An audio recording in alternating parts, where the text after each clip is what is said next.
out successful innovations in Agri VAS. And before I invite Anouk to share, I should mention that we've been working with Orange Mali for about 2 years now. And it's been a bit of a challenge at the beginning, because you might recall that there's been this conflict in the north in Mali. So it's been an exciting time that maybe over the past 6 months or so, we've been seeing some exciting uptake in the number of users. So excited to have Anouk here with us. Okay, good morning, everybody. I will use the mic because I'm a little bit with no voice. So let me just introduce myself. I'm Anouk Bertucat, and I'm the Marketing Chief Officer for Orange Mali for the last year. So when I arrived in Mali, I discovered that very exciting project, Sènèkèla. Sènèkèla meaning farmer in one of the national language of Mali. And it was at a pilot phase, and we started to develop this project after the crisis that we knew in Mali. So a little bit of insight about Mali so that we can compare with your own countries and see if there is similarities or things that you can take over from this project. So Mali is quite a huge country, geographically speaking, with a population of 16 million of inhabitants. And 40% of the GDP is coming from agriculture. So it's really a country that is relying on agriculture. 70% of the population is living in the rural areas, and half of them are the subsidies, or the subsistence of half of them is coming from agriculture. So it's really an agriculture country. The farms in Mali are quite small because 65% of them have less than 5 hectares. And even if you extend to 10 hectares, you are only reaching 85, you are already reaching 85% of the total farms of the country. So you don't have any extensive farms and big companies for agriculture. The commercial, the commercial farms are very numerous, and you have in the country a total of 800,000 farms that are on commercial basis. And even some white collars of the capital city, Bamako, have their own work in an office, and they also are farmers and have agricultural activities back in their village. So it's also a target for us with Sènèkèla, because they are looking for information so that they can improve their yield of the fields they are cultivating. In the study, what we are noticing is that farmers are missing the following information. They miss information about production methods, they miss information about market and prices of their crops and the trends of those market prices. So this was the basis of the Sènèkèla project, to bring to the customers and the farmers information that can improve their way of cultivating. So the milestones of the project, as we said, we were awarded with the GSMA grant back in 2012, and because of the crisis, the project really started in this pilot phase in July 2013, and the commercial phase started in April, so it's less than 1 year. When the commercial phase started, what happened is that we extended the service to another region, which is Kolikoro. So in the map you have the 2 regions. The southern one was the first one during the pilot phase, and the second one, Kolikoro, the upper one, was the extension for the commercial launch. What we did also is that we launched the USSD menu. I'm definitely not tall enough. I will do like that. So we launched also the USSD menu when we started the commercial phase, and we extended the collection of prices on 12 crops. At the pilot phase, it was only 5 crops. What we reached in September, so it's already 1 month past, we reached a number of users of 150,000 users, which was not at all the case beginning of summer. In June, we were not on that scale. What we did is we did a lot of commercial efforts and marketing efforts during the rainy season in Mali, so that we can reach this number of users. Those users are counted in the USSD queries and also in the numbers of calls to the call center. I will explain later on how the service is organized, because you have the USSD and the call center. So the service description, here we come. We have set a call center that is organized with agronomists, so they are specialists of agriculture, and they are reachable on a short code with a dedicated tariff plan for this short code. So just for you to know, the standard minutes in Mali is more or less 100 CFA, and to reach this call center you pay only half of this price. But still, it's a price per minute to reach this call center, and on the improvement of the project that we're foreseeing for the coming weeks and months, we are working on revamping this tariff plan, because we do believe with the information and the study that we're making on users, that if it was a fixed price per call, whatever the duration of the call is, we would have more callers, because in Mali, for most of the people, they don't have a lot of credit on their mobile phone. So if they start the call to the call center and all of a sudden they don't get the answers, they just had time to expose their concern and not get the answers, this would be a pity. So we're working on having a fixed price. And this call center with agronomists, so they are experts of agriculture, obviously. And also what we did, we built a database of agricultural knowledge with a partner. And this database is filled every day with some price of the 12 crops that are collected on a daily basis in the two regions. So if you are a farmer from another region, you can still call this call center to get information on crop disease or how to grow your plants or anything, or fertilizers and everything. You can even have questions on livestock. The people there will try to answer, and if they don't get the answer on their knowledge base, they will take your number, they will call a second level with a partner to get the answer, and they will call you back within 24 hours, and this call back is free of charge for the end user, which is important. So for the price collection, the fresh price collection collected, as I repeat, on a daily basis, we have three kinds of price level. We have the price level that you would get if you sell your production in your field, the retail price, and the wholesale price. On top of that, we have also analysis of the market trends. So a farmer will know if he has better to wait a little to sell next week or the month after, and the price tendency trends is going up, or if the prices are going down, so it's better for him to sell as soon as he can, so that he would get more money from his crop. On the USSD menu, accessible on the #222 hash, you can get only the prices for the two regions. This USSD menu is dedicated to the price and the trends also of the market on price only. You can get, of course, the price that are accurate for your location, not at region level, but even in a smaller dimension, which is the village where you stand, you will have the price for this village. And as I said, you have those three structures of prices.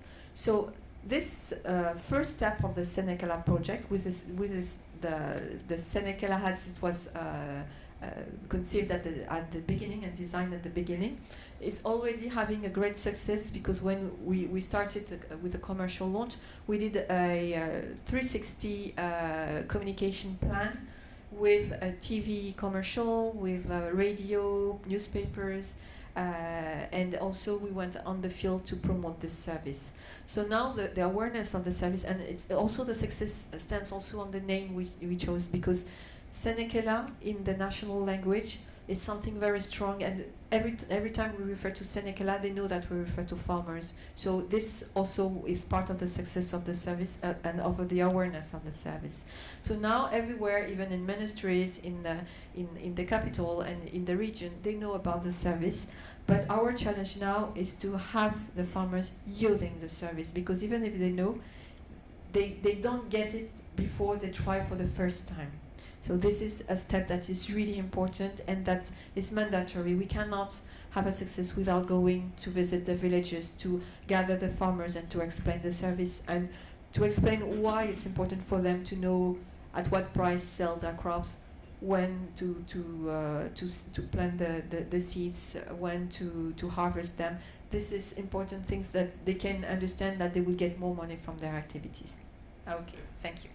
So obviously we are an MNO, which means that we're not expert in agriculture. So it would have been very difficult for us to launch this service without partnering with the expert of the field.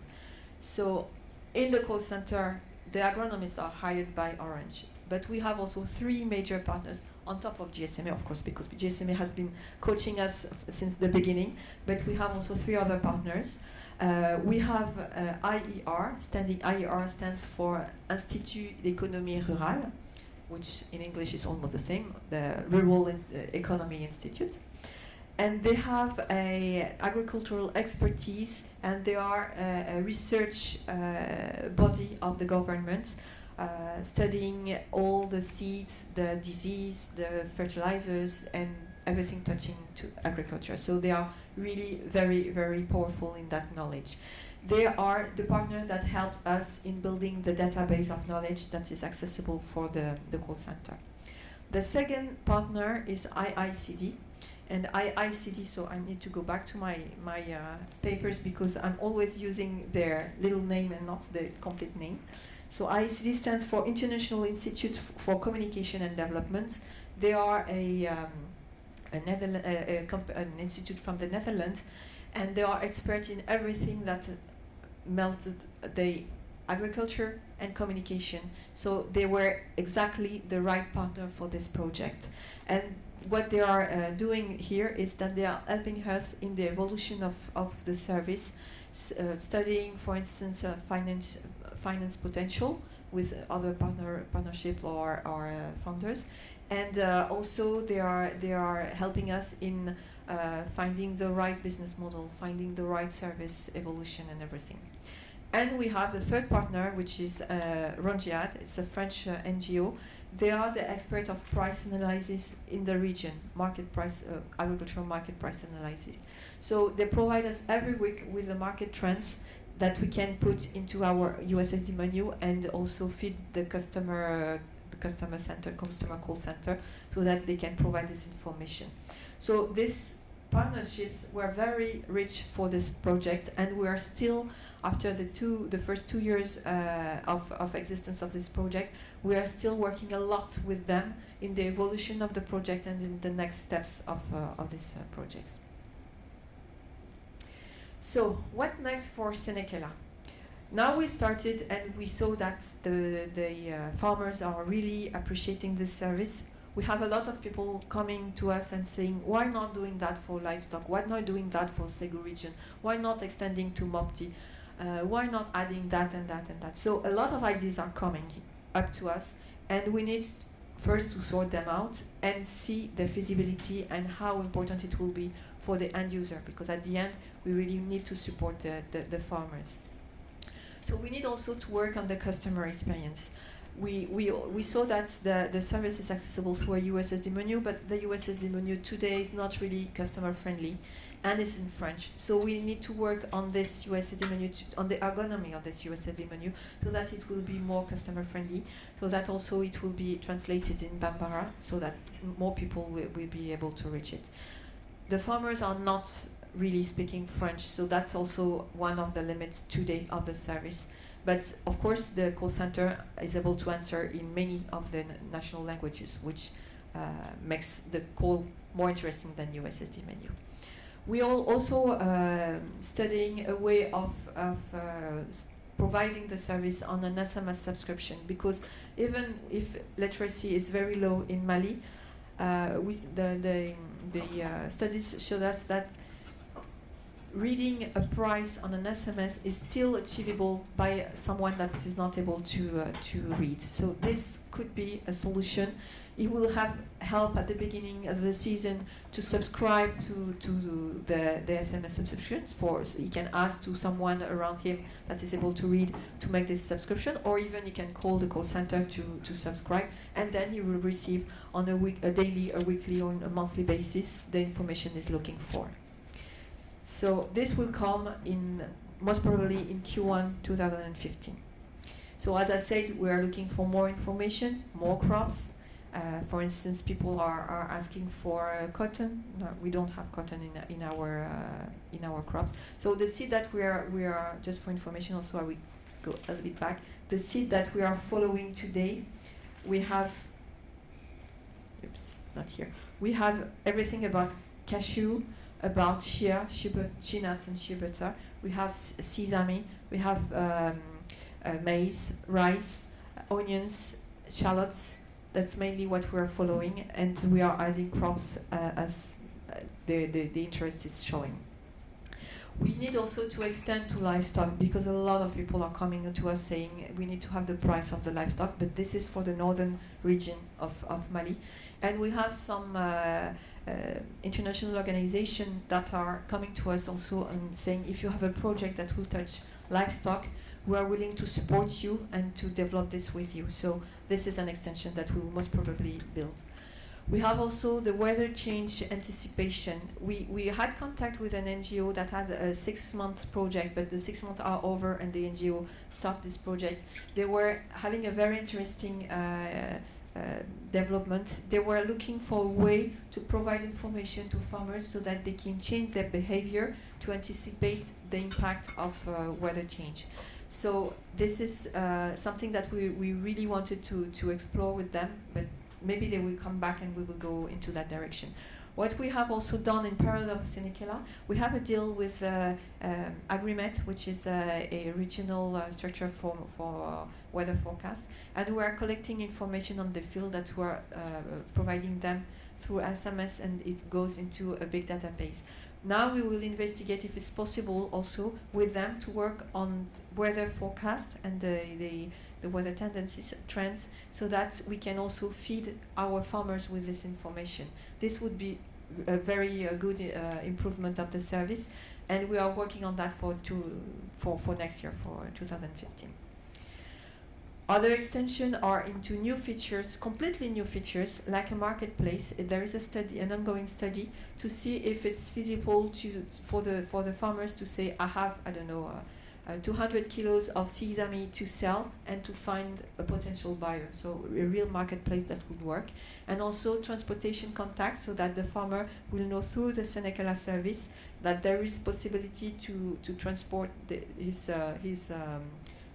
product from his village to the capital region for that price. So they will be able to check what is the most interesting solution to transport their products.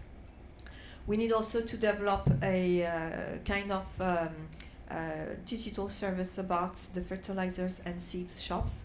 So that we want to contact all of them in the country. First, they are really interested by mobile money, because they are most often attacked by people because they have cash in their shops. So this is another project, but they are interested by our mobile money service. And then we want them to use their device, their mobile, to tell us and to feed our database with what kind of fertilizer and seeds they have, the quantity and the price. They can do that on a weekly basis, for instance, on a daily basis if it's moving fast. So the farmer will know exactly in which village to go, in which shop to go to get his seeds, to get his fertilizer, and he could even prepay the quantity he needs through the mobile money service, so that when he reaches the village, he will get the produce, and he will not have to go into 5-10 villages to find what he's looking for, because transportation is really an issue also in Mali, so they will save money and time in doing so. So this is mainly what we need to build from now. We have this strong platform. We used to call that internally a platform, because Sènèkèla became the rural and the agricultural platform for Orange, and now we need to build on it to extend in new directions, because it's well known, and the country is really looking for those kind of services to improve their farmers' condition and the farmers' revenue. So this is it's not a business issue. At the end of the day, it's always business, but it's our duty to develop this service much more, and to solve many problems of the rural areas. Thank you very much. You're working with IKSL, or started working with them back in 2009, and this is one of the most, I would say, one of the most successful and most mature services that we've seen in our landscaping work. So very excited to have Sudhakar here to tell us a little about the IKSL service, and then in a few minutes we'll also open up for discussions. I'm sure there's plenty more you want to hear from Anouk and Sudhakar. So take it away. Good afternoon, ladies and gentlemen. My name is Sudhakar from IFFCO Kisan Sanchar Limited and IKSL. And greetings from IKSL. I hope I'm audible. I don't have to go behind the microphone. In the next 10 minutes that have been allotted to me, I would be first sharing with you a little bit about our experiences in this space. All of us are learning. We are all trying to improvise the services in the rural space and at the same time make sense in the context of business.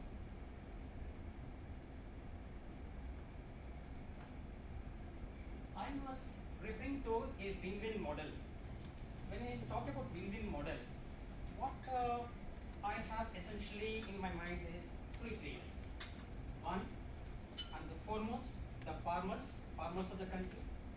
Second, an organization which has got a mandate to work for empowerment of, in our case, rural India. And third, an MNO. So these three players constitute the major components of the strategy. So we feel we have experimented successfully, and I would be sharing with you the factors behind it, and also hope to learn or get more ideas from you. Just a word here, when we are talking about India, many of you are aware that about the diversity and the challenges associated with the languages, which are almost similar to many of the African countries. So the farmers have a challenge with respect to language, literacy, and also the economic levels. Now, how did it all begin? There are three players or three stakeholders who have started in IKSL. The first and foremost is IFFCO, a fertilizer producer, a leading cooperative society in the world, and Airtel, an MNO in the wireless space, has a market share of about 23% in the country, and Star Global, a vast company with interest in rural India. Well, why are these players meet? IFFCO, being a stakeholder in the rural India, is known for its agri extension activities and is a well-known brand in the entire rural space of India. And Airtel, being a market leader, is interested in acquisition and most importantly for any MNO, stickiness, and the VAS company with rural interest would like to expand in this space. So what we are saying is that an ecosystem needs to be formed involving the right players. So in this case, I think we managed to hit upon a good combination of the partners. Well, what is our product? Our product is very, very simple. We have developed a SIM which is used for normal communication. It is called IKSL Green SIM card, and this green SIM card is branded in a separate jacket, and it is used for normal communication purposes by the farmers. Now, what is it that we are doing different from the other MNOs? We are focusing on value-added agricultural and other services for farmers. And the model is very simple. There is a push side. On the push side, we are relying on the OBD. The voice messages land as a phone call on farmer's phone. They just have to pick it up and listen to the messages. And on the pull side, if in case something interests them or they have something specific in their context which they would like to get it sorted out, they can call on our helpline. So a push and a pull model, along with many more services like phone-in, quizzes. So information-based services have been provided to the farmers, and we started with a small pilot in 2006, and since 2007 we have been working in this space. Well, now I come to the results part of it. Results are there for all to see. Our present base constitutes 3.2 million people from rural India, and out of this, I would like to admit that about 1.5 million are usually actively using the services, and the entire country has been divided into 108 climatic zones, and we also have a concept of special communities, focus communities, where we work with other partners to provide more intensive and specific content for a group of people, maybe a goat rearing women, or a fisherman group, or a sugarcane farmers, where we usually have a fourth or fifth partner who is working with us. Now, while these are results in the numbers, what I would like to draw your attention to is the most important point here that we should take a look at it is that we have evolved a concept-based acquisition. And second, what we have seen in the last 18 months is our stickiness of the subscribers who have bought IKSL green SIM cards are better than the normal trade through which Airtel has been acquiring in most of the states or provinces of India. And the most important point of it, last 4 years IKSL has been making profits. Not very big, but significant to take care of our operations. And one point which I have not mentioned here is that our agreement with the MNO has been renewed for a term of another 5 years, which means the MNO is finding value in our relationship, and our 3.2 million lakh guys must be contributing to the MNO. That's the reason I could take the audacity of saying that it is a win-win proposition for all the people who are involved in this activity. Well, I only talked about the results, but the real challenges remain for every one of us. Every one of us in this hall keep facing the same issues. How do you retain the interest of the subscribers? How to develop engaging content? Well, firstly, let's all agree the farmers are not in need of a lot of information. You just can't bombard them with information. They have got traditional knowledge and they have plenty of wisdom. What they need is access to latest information, or information that is just coming out of the labs, scientific information, and customized and contextualized in their time and space, for which can impact them better. Going forward, transactional and more data-related services could be useful, but in the case of India, due to the various challenges, it takes time. But I think we need to pursue this agenda. Well, when we are working, or when we discuss about our model, one thing we have to be conscious about is, in this group of stakeholders, we have to be conscious of everyone's interest. And we, as IKSL, cannot merely talk about farmers' empowerment without taking into account the interests of the MNO. And stickiness is something all the service providers in India are concerned about, and we need to ensure that by providing relevant services to the farmers, their interest is retained. There are certain points I just flagged I don't have to expand. Every one of you are aware of them, but we need to pay sufficient attention on each one of them.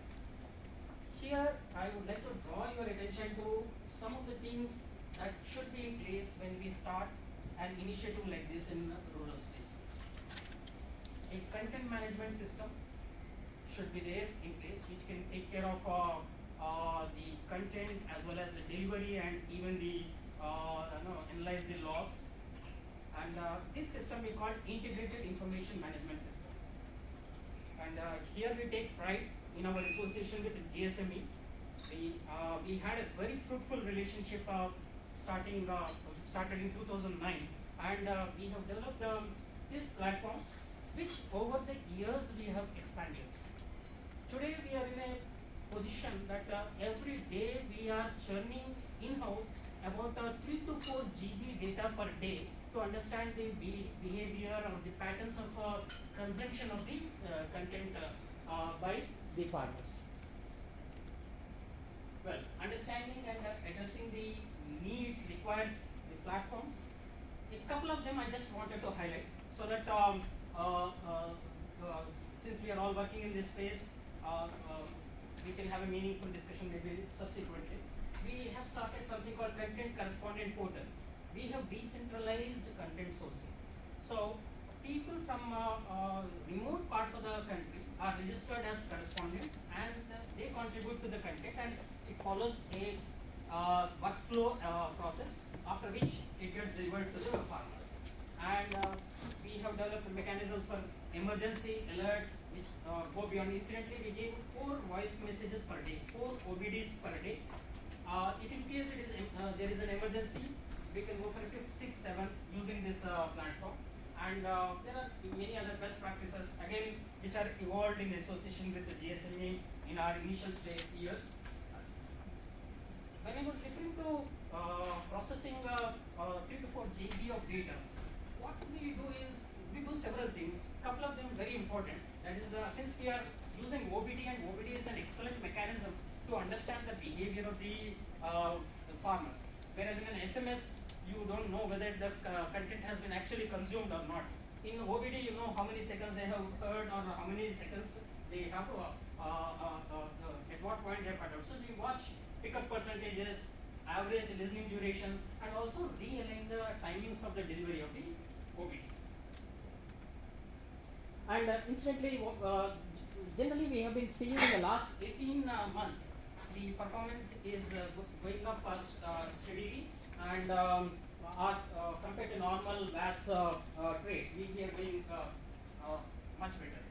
Now, how do we reach to the farmers in a very large country like India?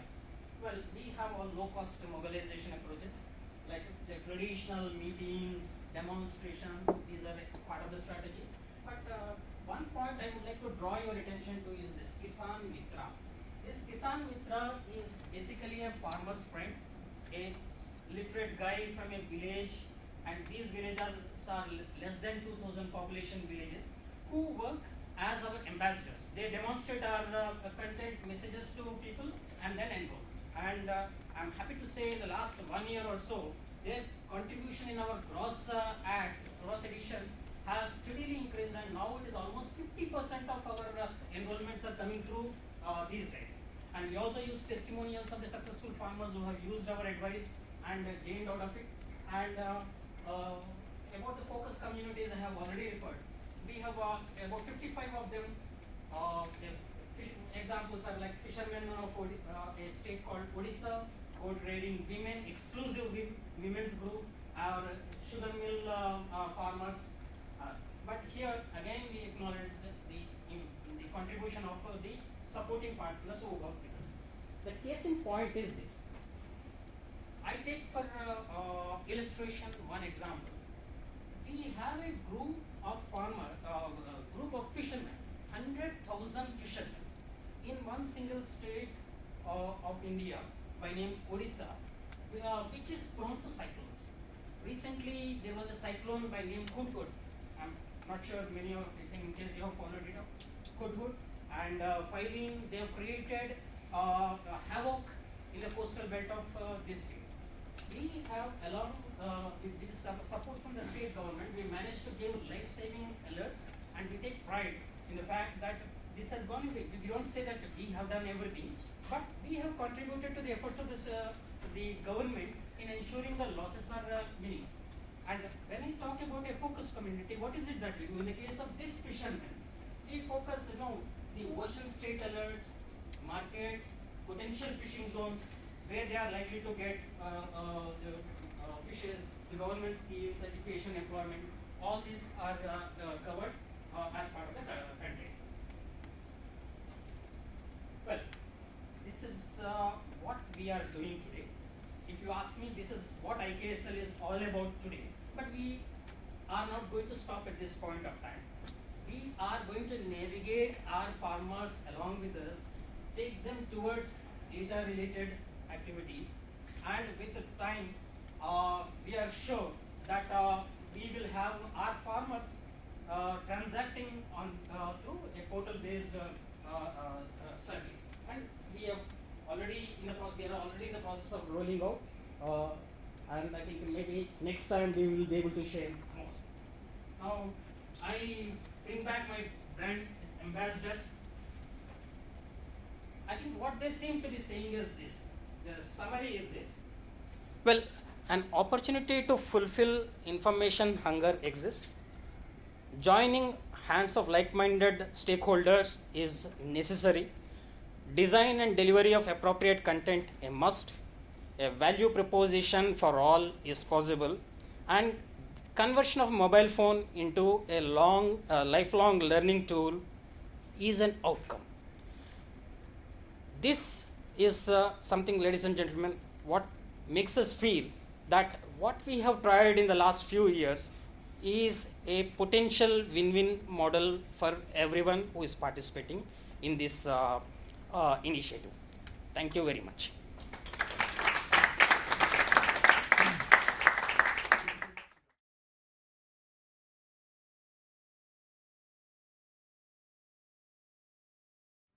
We could pre-sell their product to the farmers calling us, and then you hand over the file of this farmer to those companies, and they will pay us for that. So it will be an additional revenue for us that will subsidize the cost of selling. Great. And then on the IKSL side, so how I understand it, so you guys' main sources of revenue are the SIM sales and the commissions you get from the airtime top-up sales. So if we compare that to a traditional distribution agent, they have the same source of revenue, but they don't have your cost structure. Traditional airtime distributors and SIM sale agents, they don't have all the costs of content and costs and all that. How are you guys sorting out this question of business case? IKSL is a large distributor for the MNO area. So, as a premium partner to the MNO, we have sources of revenue, the ones which you have mentioned, the acquisition and also the top time sales. So we have a marketing team which focuses on this, leverages the communication side of it to generate revenue, and we have the content side of it where we need to maintain infrastructure. But what has what has made it successful is that the large volume of the numbers. These 3.2 million people are using talk time on a regular basis. This is bringing us revenue. And when you take the cost that we are incurring in extending the services on the revenue, we are doing reasonably well. And our annual reports are in the public domain. Since we are making the last 4 years, I think it proves the point that with volumes, you will be able to spread your costs across the other services that you are taking. So this capital expense in the content generation and the helpline, it might not work unless you had a large base of farmers to divide it amongst. Eventually. Initially, we also had to face challenges, but with the patience and perseverance, I think we are able to manage it. Great, thank you. So I have a whole list of questions, but maybe we might open up the few audience questions. Okay, wow, a few hands. Maybe gentleman in the front. Thank you. Can you mention which organization you're from and your name? My name is Cosmas Chibamba. I'm from Zimbabwe. Mm. I'm the Minister of ICT Coastal Organization. You have talked about this very interesting project. You have talked about, in your case, you are talking about the numbers, 3.2 million people enrolled in the project. In your case, you are talking about just initiatives that you have started. I was just wondering whether there are any indicators that have been measured with regards to how these projects have impacted on the lives of these people. Like, for example, if the farmer used to make, in your case, say $40 a year, are they now making 50 because of these interventions that were made? Mm. If hurricanes used to kill, on average, 200 people a year, are they now killing 50, 80? Mm. This could be really good indicators, and they will be self-speaking for the service. Today we don't have any ways of measuring that. It could be done in 1 year time, because we started commercially in the maybe April next year. We could do a survey to ask, but it would be like only a declaration of the users. It cannot be measured. In our case, we have various means of assessing that. We have a knowledge bank where we have scientifically collected information from the farmers through surveys about the impact it has made on the farmers. So this is at the individual level. I mentioned we use testimonials, farmers' testimonials. The farmers' testimonials come from this database. This is at the individual level. At a group level, maybe post this session I can share with you with some data. Particularly there is a women's group of about 1,500 women who individually could not get any bank loan, formed a self-help group, made IKSL SIM a part of it, and they bought 20 goats, and they have repaid the bank. Instead of 5 years, they repaid the entire loan in 2 years. We have many such cases at the group level. At the macro level, several surveys are conducted, including even GSMA has conducted a survey which has shown the impact. It is very well documented. Also, there are definitely two different ways of measuring it, where you can measure in quantitative terms the impact on the people. This is done. In some places where it is qualitative, for example, reduction of deaths due to cyclones or hurricanes, it is difficult to attribute the total credit only to the message, and we will be unfair if in case I say that we gave 100,000 OBDs to these fishermen, we saved their lives. But what I can share with you is a very interesting example.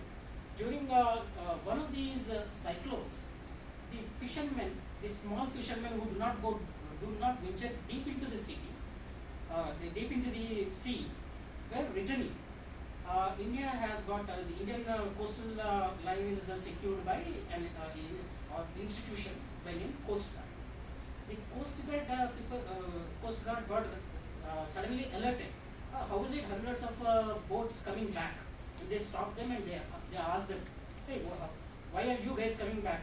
Then they said, we just received an alert from the IKSL stating that the wind speeds are increasing, tidal waves are going up, a cyclone is about to come, so we have come back. And this is something which has been documented by the Coast Guard. The Director General of Coast Guard has appreciated it, and he has in fact taken it to his larger team of commodores, where he discussed that this kind of initiative should be taken up on an all-India basis. So there are several ways which can be you can measure it impact, and we are trying. I think we have time for one or two more questions. I think first hand was this one. Yeah. Okay. Yeah, sorry, you can have this question. I was quickly. One. Sorry. Francis. My name is Francis Away from Airtel Nigeria. Great. Now, specifically specifically to IKSL. Now, would this initiative have been possible without the IKSL green SIM card? Because I seem to think that yours runs like a mini MNVO along riding on the Airtel infrastructure. That's one. Two, how easy is it to replicate this initiative outside India? Great. 2 points here. Your first point, I fully agree with it. That's why I have repeatedly emphasized the importance of forming right ecosystem, which includes MNO, and Airtel is an important player or a stakeholder in this entire operation. No questions about that. So our success to a great extent we attribute to Airtel, and at the same time IFFCO. IFFCO has got a footprint in entire rural India, and it has got domain expertise in agriculture. So this is a combination which has come together and made this strategy successful. Now, if we talk about replicating this model elsewhere, I will not be in an immediate position to answer that. But my feeling is that with little variation, it should be possible across the board. But it has to be studied from country to country, the volumes that are there, and what kind of value proposition it brings to all the stakeholders. Maybe 4 voice messages or 4 OBDs may not be possible in all contexts, but an MNO has got enough excess capacity to afford OBD bandwidth to try out one message, or maybe once in 2 days OBD. Try it out and see. I think it should be a value proposition. But I must confess that I will not be able to give a concrete answer without going into the data, probably maybe along with you. The tricky thing that we've seen in attempting to replicate this model is that not many countries will have a ready content partner like IFFCO and a rural distribution base with a recognized brand. So IFFCO has a recognized brand with the rural farmers, and they already have content. So finding that partner, we have seen, has been one of the challenges too from the beginning. So I think we have time for one last question. Yes, Adam. I just wanted to ask very specifically about your model for the Kisan Mitra in IKSL. So it really struck me, you said 50% of your new enrollments come through these new ambassadors, which sounds really impressive. So I was just wondering if you could tell us a little bit more about how you incentivize those ambassadors to work, and also how many of them there are. I was just intrigued to find a bit more about that. Yeah. Specific details it would be difficult to share, but broadly I can say how we incentivize them. We have Kisan Mitras in most of the states of India, and the performance varies. It's not necessary that everywhere across the board everyone is doing well, but broadly, as I shared with you, about 50% of the gross ads are coming from them. We have a model of incentivizing them on acquisition basis. So in the interiors where reaching out to people is difficult, right?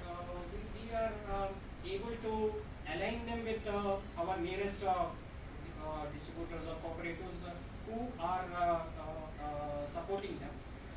So they are incentivized based on the same things. The one acquisition, the other is uptake. I think we're out of time, but there's plenty more to discuss. These folks will be around afterwards, and there's drinks in the evening. So thank you all, especially thank you to our panelists. They dealt with lost luggage and long layovers to make it here today. So yeah, let's give them one last round of applause, and then we'll